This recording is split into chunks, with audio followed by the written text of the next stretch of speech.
భృగునాడిలో పుత్రకారకుడిగా మనం బుధుడిని చూడాలా లేకపోతే రవిని చూడాలండి? రవినే చూడాలి కదా. అదే కొంతమంది ఏంటంటే బుధుడిని కూడా చూడాలంటారు. అంటే ఇప్పుడు రకరకాల విషయాలు, రకరకాల ఎక్సెస్లు ఎన్నో చెప్తుంటారు. అందుకనే మనకు మెయిన్గా మనకు ఒక మనిషిని ఎంచుకోవాలి. ఇప్పుడు నేను అంటే నా మటుకు నాకు బివి రామన్ గారు గొప్పవారే, ఇప్పుడు లివింగ్ లెజెండ్ కేఎన్ రావు గారు గొప్పవారే. ఆయన సమకాలిగా ఆయనతో పాటు సంభాషించిన వాళ్ళే. కేఎన్ రావు గారి విధానానికి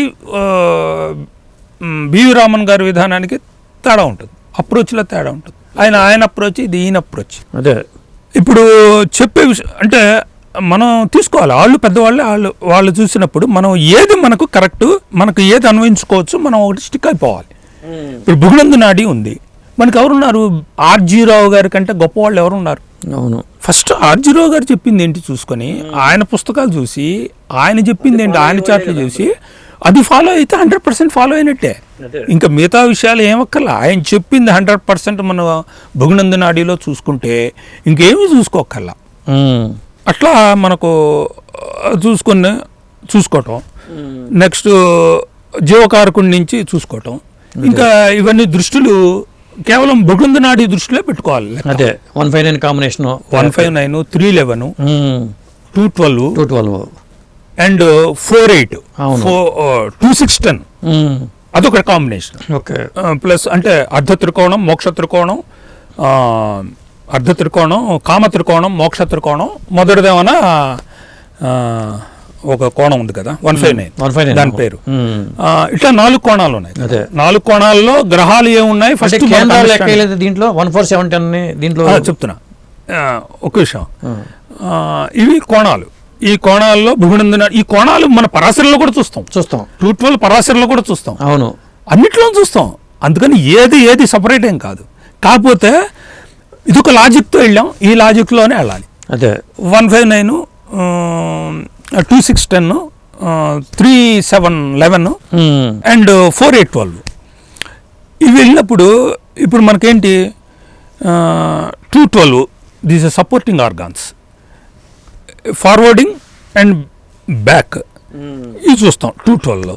159 ఈజ్ ది ఎగ్దమ్ combination that they will cooperate with each other.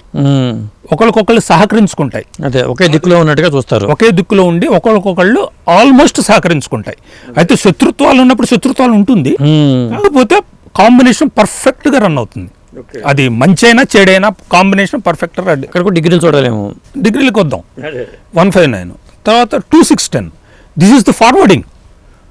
అంటే మనిషి అభివృద్ధి ఎలా ఉంటుందనేది 2610. నెక్స్ట్ 4812 కూడా the same situation, past things మనకు రిఫ్లెక్ట్ అవుతుంది. మన లెగసీ, మనకు ఉన్నదంతా 4812లో రిఫ్లెక్ట్ అవుతుంది.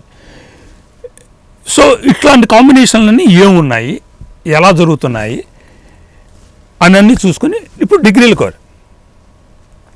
ఈ డిగ్రీలో ఫస్ట్ ఒక రాశిలో ఉన్నటువంటి గ్రహాల యొక్క డిగ్రీలు మోస్ట్ ఇంపార్టెంట్. ఫస్ట్ 100% దానికే ఇవ్వాలి.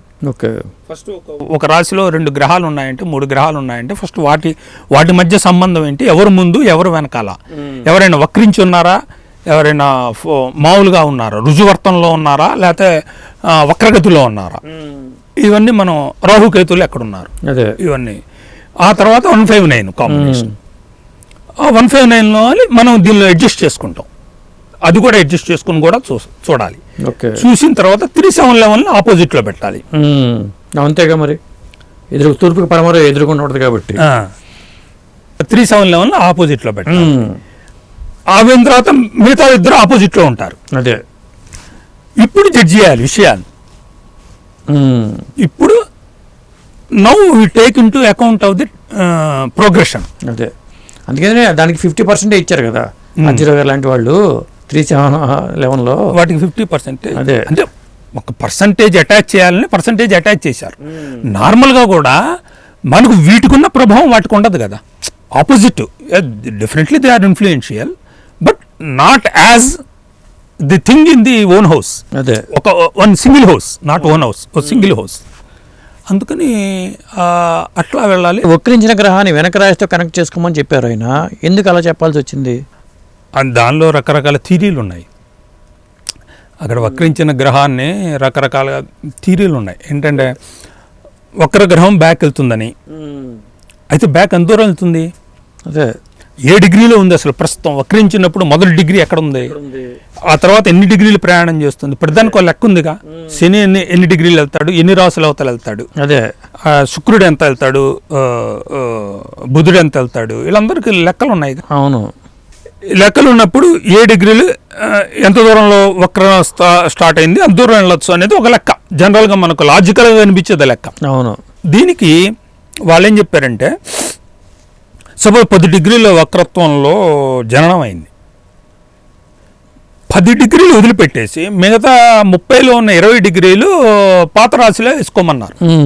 20 డిగ్రీలు అక్కడ గడిచిన తర్వాత మళ్ళీ ఫార్వర్డింగ్లో ఈ హౌస్లోకి వచ్చి ఇక నుంచి ముందరకెళ్తుంది అనేది ఒక లెక్క చెప్పారు. అదే మధ్యలో రాహుకేతువులు ఉంటే అసలు ఇది వర్తించదు, మీరు ఎక్కడి నుంచి ఉంటే అక్కడే, ఎందుకంటే ఇద్దరు వక్రగ్రహాలు కాబట్టి ఓకే ఇది పోతుంది అనేది సూత్రం.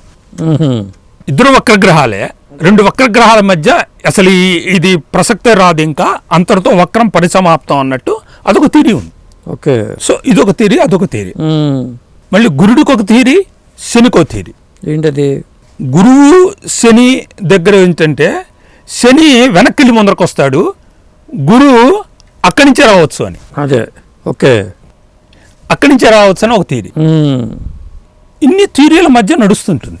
అదే సో వీటన్నిటిలో కల్లా మనం ఒక రీజనబుల్ లాజికల్ అప్రోచ్ మనం ఒకటి సెలెక్ట్ చేసుకోవాలి. అంతే, సెలెక్ట్ చేసుకొని దాని ప్రకారం వెళ్ళాలి. వెళ్తున్నప్పుడు ప్రోగ్రెషన్ లెక్క వస్తుంది. అదే ఇప్పుడు మెయిన్ ఇబ్బంది ఎక్కడ వస్తుంది? వక్రగ్రహం. వక్రగ్రహం కాబట్టి ఇబ్బందే లేదు. వక్రగ్రహం వచ్చినప్పుడు ఇబ్బంది ఎంత వస్తుంది? మహా అయితే 1 year 2 years దెబ్బ కొడుతుంటుంది, అంటే మనకు తప్పుడు వస్తుంది. గురుడైతే మాక్సిమం 1 year. మాక్సిమం అతిశారం వల్ల కూడా ముందుకెళ్ళిపోయే గ్రహం వక్రత వస్తుంది కదా. అవును అవును, అది కూడా మరి లెక్కలు చూసుకోవాలిగా. ఇప్పుడు మిథునంలో ఉన్న గురువు అది ముందుకు అతిచారం వల్ల కర్కాటకం వచ్చేసాడు, అక్కడ మళ్ళీ వెనక్కి. అక్కడ మీకు అతిచారం వల్ల వచ్చిందా, సహజంగా వచ్చిందా, అంటే ఉన్న స్థానం నుంచి వక్రించాడా, అతిచారం వెళ్ళి వచ్చి మళ్ళీ రుజు మార్గంలోకి వస్తున్నాడా అనేది నాడీ శాస్త్రంలో ఆ లెక్క ఏం చెప్పలే. అవును, ఆ లెక్క చెప్పలేదు. వక్రం అనే చెప్పారు. వక్రం చెప్పినప్పుడు ఇదే రూలు అన్నట్టు చెప్పారు. ఓకే, సో గురువు మ్యాక్సిమం ఇచ్చేది 1 year ఎఫెక్ట్ వస్తుంది. 1 year లోపలే వస్తుంది. అదే పూర్తిగా 1 year కూడా రాదు. 1 year లో, ఎందుకంటే నేను చెప్పిన డిగ్రీ లెక్క ఆధారంగా అయితే 1 year లోపలే ఉంటుంది. సో అందుకనే ఇది ప్రోగ్రెషన్ ఒక లెక్క తీసుకోవాలి. Transit is the most important matter. అదే ట్రాన్సిట్లో, ఎందుకంటే ఇందులో మైనర్ ప్రోగ్రెషన్, మేజర్ ప్రోగ్రెషన్ 2 ఉన్నాయి. మేజర్ ప్రోగ్రెషన్, మైనర్ ప్రోగ్రెషన్ దగ్గర minor progression almost will be equal to the transit. Okay, minor progression. Major progression దగ్గర ఏమవుతుందంటే అది that will stay for long periods. Okay, అందువల్ల అదొకటి చూసుకోవటం. ఈ మైనర్ ప్రోగ్రెషన్ ఎక్కువ కౌంట్ అవుతుంటుంది, ఎందుకంటే అక్కడి నుంచే వస్తున్నప్పుడే మీకు ఈ కాంబినేషన్స్ జనరేట్ అవుతుంటాయి. నేటల్ ప్లానెట్స్ దగ్గర కాంబినేషన్స్ అన్నీ అక్కడ జనరేట్ అవుతాయి. సో ఆ విధంగా మనం నాడీ శాస్త్రంలో మనకు ఉన్న కాంబినేషన్స్ ఏమున్నాయి, అనాలిసిస్ అనేది ఇలా ఉంటుంది.